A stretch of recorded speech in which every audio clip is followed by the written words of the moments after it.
Hi, this is Mike from Mike's Unboxing Reviews and How To, and today we're going to answer that question of, does my camera support live streaming? Keep watching to find out more.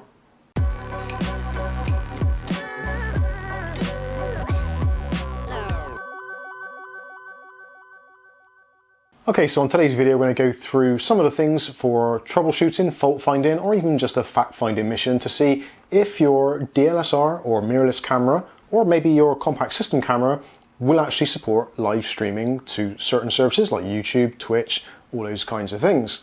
There's a few things we're going to go through step by step. First of all is the camera, the requirements for the camera. Then we're going to go on to hardware that you may need for actually capturing the output from your camera. And then later we're going to go through and talk about certain services to use for actual streaming, such as Twitch, OBS, those kinds of things. Okay, so the first thing to do is to see if your camera will actually support an HDMI output signal, which is basically a feed from what the lens sees, pass it straight through the system and out through a cable, so then you can input that into your PC, Mac, or whatever type of device you're planning to capture to or to stream to. So on this particular camera, this is a Lumix, and this model is the DMC FZ62.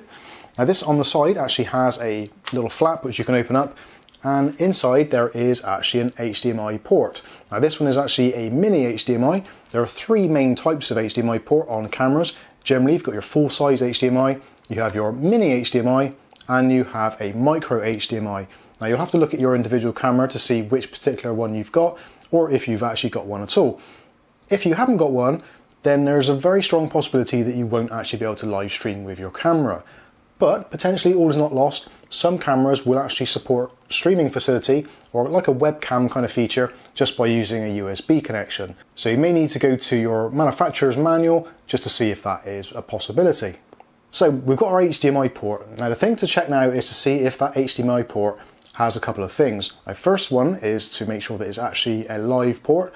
Some cameras will actually only use HDMI to produce images from pre-recorded footage, such as pictures, video footage, so you can show it onto the TV to show friends, family, that kind of thing. Not all cameras will support HDMI live feed straight out of the camera. It is an extra cost feature on a lot of cameras, so do bear that in mind.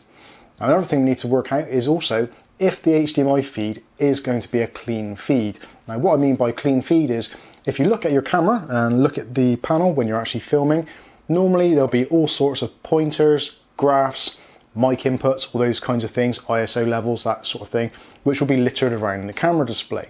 Now on some cameras you have got the option to turn this off in a menu. Again, go to your manufacturer's website or get your user manual to see if that is an option on your camera. Ideally, if you want to do a professional looking feed from your camera, you will need to be able to turn that HDMI information off. Okay, so we've got to the point now where we've got our camera, we've got our HDMI output, and if you actually want to test that, just plug it into a regular TV, just take the lead straight from your camera, straight into the back of the TV, select the appropriate HDMI port on the TV, and hopefully you should see yourself or see what the camera sees. Potentially you'll also get some feedback if you've got a microphone enabled on the camera, because the HDMI feed will carry both audio and visual signals. So essentially for most types of streaming or for most types of footage, we're pretty much good to go. But another couple of things which we really should be looking at is runtime and also constant power. Now both of those kind of run into each other. So most cameras actually have a feature where if you press record to get the feed going, they will only record for a certain amount of time, be it 15 minutes, half an hour, whatever the case may be. Some cameras you may be absolutely fine, whereas you can just leave them in standby mode and the feed will show whatever is coming through the lens, such as cameras like the G7 from Lumix, which I personally use. But in order to keep that signal alive, ideally you need to have what they call a dummy battery or constant power. Now what you do for this is normally you open up your battery compartment, remove the existing battery and replace it with a dummy battery, which would have a fly lead coming out of it, which could then connect to either a main source or a USB battery bank or something of that nature to enable you to have a constant feed of power. Also, a lot of these battery or dummy batteries will actually also look at the circuitry on the camera and keep the camera alive so it doesn't go into standby mode, which is excellent. So a couple of other things we need to really be thinking about as well. Does the camera actually support autofocus in HDMI mode? Some cameras will, some cameras won't. Now there is actually a really good site, Elgato.com, and you can go to the site, you can choose a streaming device, and then you can choose your specific camera. There is a long list of cameras available, and it does break it down into what cameras support what features. So if you're still at this point in the video and you're really not sure if your camera is supported for streaming and HDMI capture, then you can go to the elgato.com site, which I will link in the description below, and you can look for yourself and see if there's any small problems or potential things you could run into which could ruin your streams. Okay, so we've talked about the cameras and the requirements, so now let's look at some of the other things we need to get our stream to actually work, or to get that information from the HDMI feed actually into our PC or Macintosh computer.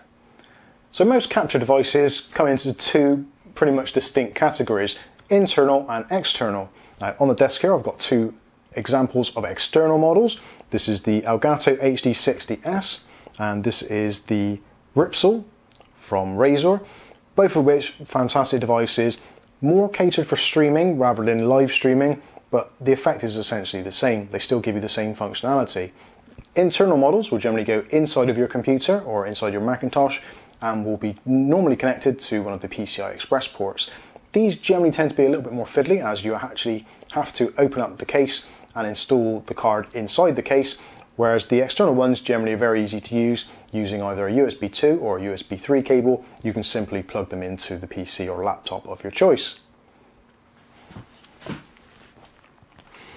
Some of the differences between USB or external capture cards are the actual ports that you've got available. Now on this particular Ripsol model, we've got both an HDMI in and we've also got an HDMI output. So if you actually want to have a secondary output, say a television screen or monitor, actually on your desk in front of you so you can see what the camera is seeing without having to look at the camera or look at the flip out screen on the camera, this is going to be a really good option.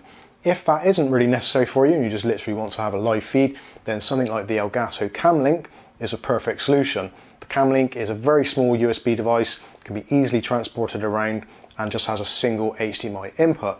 And for most users, this is what I would probably recommend. Also, a lot of these models have different features. So say for instance the HD60s, this is an upgraded model from the original HD60 and allows higher frames per second, better resolutions, and has a slightly better processor. Again, depending on what the actual feed from your camera is, will depend what you really need to have as your device. So if your camera is only outputting 720p, then there's no point having a device which will capture in 4K. It may well be good for further down the road, but you don't necessarily need that quite yet. Another important thing to bear in mind is also your audio. Now we've got a signal coming through which is going to come from the camera and going to be captured, but where are you going to get your audio from? Most cameras have pretty much awful microphones built into them, so depending where your camera is placed, for me in this particular instance the camera is about 6 or 7 foot away from me, so the audio would be pretty bad. So I'm actually using a lavalier mic plugged into the camera to get a nice crispy audio feed. Now with some of these devices, such as the Ripsol, there is actually additional microphone inputs on the front of the device, so then if you wanted to, you can have your visual feed coming from the camera and then plug in a separate microphone on a 3.5mm jack. Lots of flexibility and lots of options, but definitely something to think about if you want really nice sounding audio. So that pretty much covers most of the hardware that we're going to need to get this set up and running. Now the thing to look for is how are we going to actually get this onto the internet or get it to our potential viewers. So there's various options. YouTube is one of them. Obviously places like Twitch, all those things, they can be used. Now, I personally use some software called OBS, and I use that in conjunction with YouTube streaming, and the two work very nicely together. Obviously, however you get the stream out to your viewers, this is entirely up to you, but there are lots of options available. If you want any help with any of those options, feel free to leave a comment in the comment section below. And if there's anything in this video which didn't quite make sense to you, or you need a little bit more clarification on, then again, please do let us know in the comment section below, and I'll do my very best to help you as much as I possibly can. But in the meantime, I've been Mike, this is Mike's Unboxing Reviews and How To, and hopefully we'll catch you in the very next video, or a live stream. Thanks for watching.